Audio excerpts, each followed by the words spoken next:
বিএনপির প্রতিষ্ঠাতা শহীদ রাষ্ট্রপতি জিয়াউর রহমান বাংলাদেশের মানুষের জন্য কাজ করেছেন, বাংলাদেশের মানুষের উন্নয়নের জন্য কাজ করেছেন। সব সময় জনগণের পাশে ছিলেন, জনগণের সাথে ছিলেন।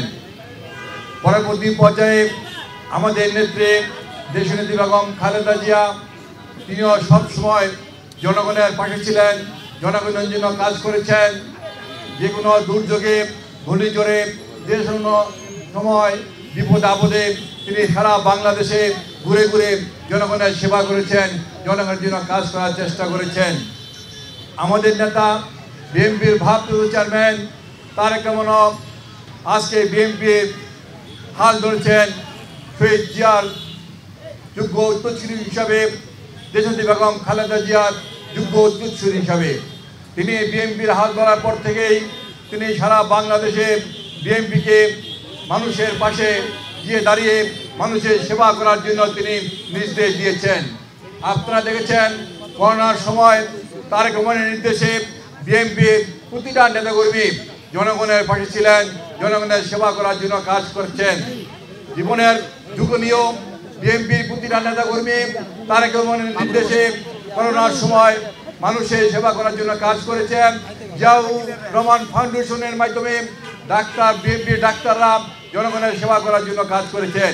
সেই সময় আমরা দেখেছি যেই দলটি ক্ষমতায় ছিল ওই দলটি এসির রুমে বসে বসে তারা কিন্তু সেই করোনার জন্য যে সকল সাহায্য বিদেশ থেকে এসেছে সেই সকল সাহায্য চুরি করে তারা খেয়ে ফেলেছে, সেসব টাকা তারা বিদেশে পাচার করে দিয়েছে। আপনারা দেখেছেন ডেঙ্গু যখন উদ্ভব হয়েছে, ডেঙ্গুতে যখন বাংলাদেশের বিভিন্ন জায়গায় মানুষের মৃত্যুবরণ হচ্ছে, তখন তারেক রহমানের নির্দেশে বিএনপির প্রতিটা নেতাকর্মী কিন্তু যারা ডেঙ্গু আক্রান্ত হচ্ছেন তাদের পাশে গিয়ে দাঁড়িয়েছেন, তাদের সেবা করার জন্য কাজ করেছেন। আপনারা দেখেছেন কিছুদিন পূর্বে বাংলাদেশের দক্ষিণাঞ্চলে বন্যা হয়েছে, যেখানে কখনো কিন্তু বন্যা হয়নি। নোয়াখালী, ফেনী, কুমিল্লা সহ বাংলাদেশের বিভিন্ন প্রান্তে বন্যা হয়েছে, হঠাৎ বন্যা হয়েছে। সেখানে কিন্তু বিএনপির প্রতিটা নেতাকর্মী তারেক রহমানের নির্দেশে সেই বন্যাবাসীর পাশে গিয়ে দাঁড়িয়েছেন, তাদেরকে সেবা করার জন্য কাজ করেছেন। সাথী বন্ধুরা, আমরা দীর্ঘ 16 বছর তারেক রহমানের নেতৃত্বে এই ফ্যাসিস্ট শেখ হাসিনার বিরুদ্ধে আন্দোলন সংগ্রাম করেছি। মানুষের ভোটের অধিকার দেওয়ার জন্য, মানুষের মৌলিক অধিকার দেওয়ার জন্য, সর্বোপরি মানুষের দুমুঠো 3 বেলা ডাল ভাত খেয়ে বেঁচে থাকার দাবিতে আমরা তারেক রহমানের নেতৃত্বে আন্দোলন সংগ্রাম করেছি।